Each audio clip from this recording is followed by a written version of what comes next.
Hello friends, welcome back to my YouTube channel PNV education. और आज के इस वीडियो में आप सभी को हम बताने वाले हैं अपर्चर के बारे में।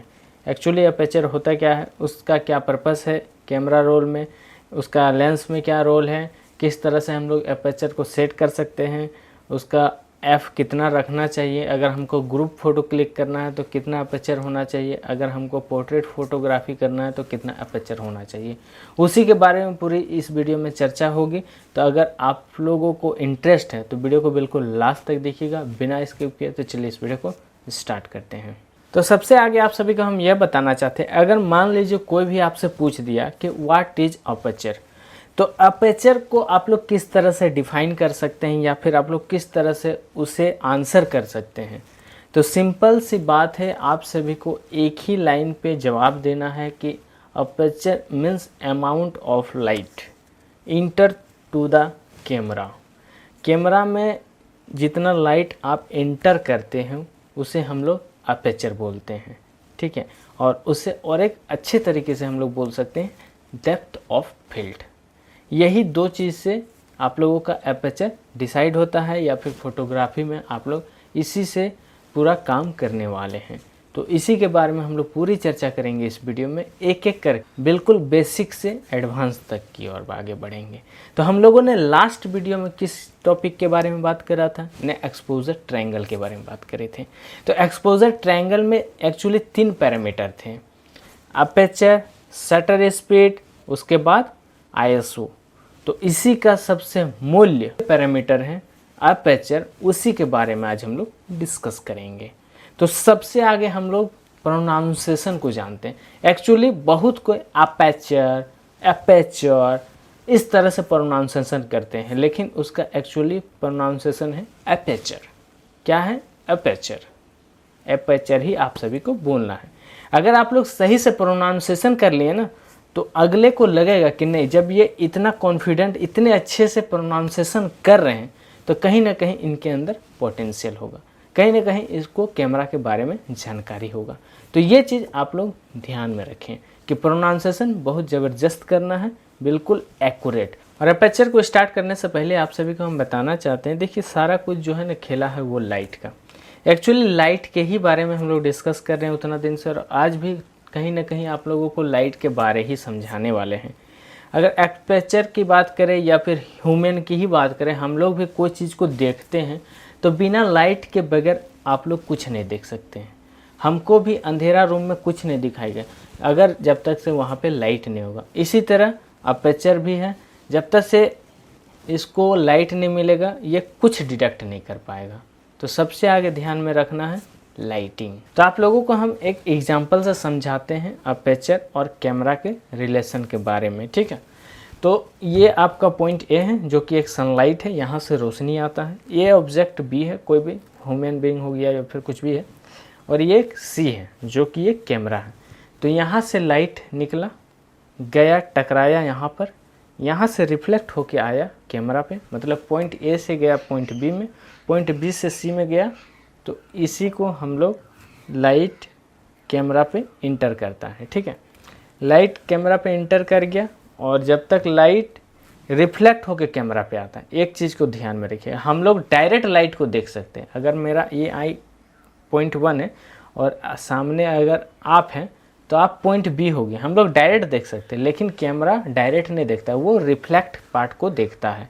और रिफ्लेक्ट पार्ट कितना % वो देख पाता है? 80%। 80 मीन्स 18%। उससे ज़्यादा वो कैमरा नहीं देख पाता, चाहे वो फोटो हो या फिर वीडियो हो, उसे 80 ही पार्ट दिखाई देता है। और मज़ेदार बात आप सभी को हम बताते हैं कि कैमरा डायरेक्ट जो है ना फ़ोटो को नहीं देख पाता या फिर लाइट को देख नहीं पाता, वो किसके थ्रू देखता है? ना लेंस के थ्रू देखता है, जिसे हम लोग बोलते हैं TTL, यानी कि थ्रू द लेंस। उसी के अकॉर्डिंग आपको फ़ोटो और वीडियो दिखाई देता है। और जो भी कैमरा में आप लोग देखते हैं वो उसका 80% रिफ्लेक्टेड पार्ट ही देखते हैं, ना कि आप 100% एक्यूरेट मतलब फ़ोटो को देख या फिर सब्जेक्ट को देखते हैं। और इसमें जो सबसे इम्पोर्टेंट रोल है वो है लेंस का, लेकिन हम लोग लेंस के बारे में बात नहीं करेंगे। जब भी नेक्स्ट वीडियो लेंस से रिलेटेड आएगा उसी में हम लोग डिस्कस करेंगे। अभी हम लोग अपर्चर के बारे में सीख रहे हैं तो अपर्चर के बारे में ही डिस्कस करेंगे। और एक चीज़, काफ़ी लोग जो है ना कंफ्यूज हो जाते हैं कि अपेचर जो है वो कैमरा में होता है, बिल्कुल भी नहीं। कैमरा में अपेचर नहीं होता है लेकिन उसका कोई भी यूज़ नहीं है। अपेचर आपके लेंस पर होता है जो कि एफ से डिनोट किया जाता है और उसी के अकॉर्डिंग आप लोगों का रिजल्ट मिलता है। और आप लोग जो इतना दिमाग लगाते हैं ना F22, F16, F1.4, कैमरा में बिल्कुल भी उसका कोई रोल है नहीं। उसका काम कैमरा से होता ही नहीं है, वो आपके लेंस में होता है और लेंस ही डिसाइड करता है कि उसमें कितना एफ दिया हुआ है, यानी कि अपेचर उसमें कितना है। वो लेंस ही डिसाइड करेगा कि आपका बैकग्राउंड कितना ब्लर होगा, कितना ग्रुप का आप लोगों को फोकस में लाना है। ठीक है, तो ये चीज़ को आप लोग ध्यान में रखिएगा।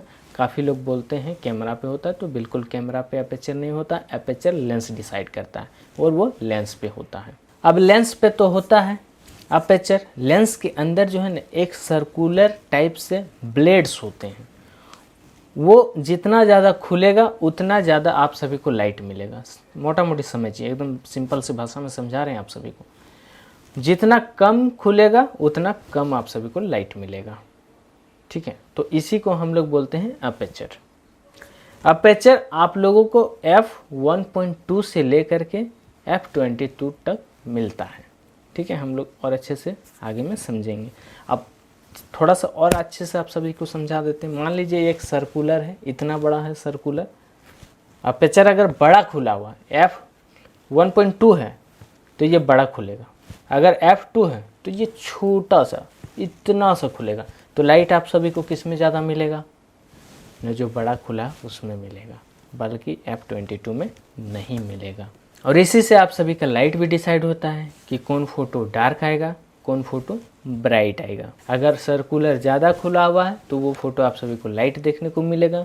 अगर सर्कुलर छोटा सा खुला हुआ है तो वो फ़ोटो आप सभी को ब्लैक देखने को मिलेगा, यानी कि डार्क देखने को मिलेगा। अमाउंट ऑफ लाइट डिसाइड करता है अपेचर, हमेशा याद रखिएगा। कोई भी अगर पूछेगा तो मैंने स्टार्टिंग में भी आप सभी को बताया और अभी भी आप सभी को बता रहे हैं। ठीक है, अब आ जाता है लेंस में। लेंस में एफ लिखा हुआ होता है, वो क्या चीज़ डिनोट करता है? वो अपेचर डिनोट करता है। देखिएगा काफ़ी लेंस में आप सभी को f1.8 नज़र आएगा, f2.8 नज़र आएगा, f2.0 नज़र आएगा, f1.2 नज़र आएगा। या फिर देखिएगा अगर आप लोग किट लेंस लेते हैं ना तो उसमें f4.0 से लेके 5.6 रहा, और f जो लिखा हुआ था वो एक्चुअली फोकस रेशियो होता है। तो आप लोग कंफ्यूज नहीं कीजिएगा। f कोई भी पूछता है कि मान लीजिए f का मतलब क्या है, तो आप लोगों को बताना क्या है? Focus ratio. ठीक है, अब फोकस रेशियो या फिर हम लोग f की बात करें तो कितने होते हैं, f कितने खुला हुआ रहता है, तो हम लोग बोलेंगे f जो है 1.2 से स्टार्ट होता है और जाता कितना तक है? 22 तक, f22 तक। f1 अगर 2 है तो वो ज़्यादा खुलेगा, f22 है तो वो कम खुलेगा, यानी कि ज़्यादा रोशनी आपको f1.2 में मिलेगा, कम रोशनी आप सभी को मिलेगा f22 पे। ये चीज़ का ध्यान में रखना। और लास्ट में आप सभी को हम बता देते हैं कि आप लोग अगर फ़ोटो खींचना चाहते हैं, क्लिक करना चाहते हैं, तो अपेचर को कितना रखना चाहिए। ठीक है, तो आप लोग तो एक तरह का फ़ोटोग्राफी नहीं करते हैं। बहुत कोई है कि पोर्ट्रेट फ़ोटोग्राफी करता है, बहुत कोई ग्रुप का शॉट लेता है, बहुत कोई लैंडस्केप का शूट करते हैं। तो वो आप पर डिपेंड करता है कि आप लोग किस तरह के फ़ोटोग्राफी करते हैं। ठीक है, तो अगर आप लोगों को पोर्ट्रेट फ़ोटोग्राफी करते हैं तो वहाँ पे आप सभी को f1.2, f1.8, f2.0, f2.8 अगर रखते हैं तो आप लोगों को काफ़ी ज़्यादा ब्लर मिलेगा बैकग्राउंड पे, और फोकस आप सभी का पर्टिकुलर एक पॉइंट पर ही होने वाला। अगर हम हैं तो मेरे को ही फोकस करेगा, बाकी इधर जितना कुछ है वो सारा कुछ ब्लर हो जाएगा।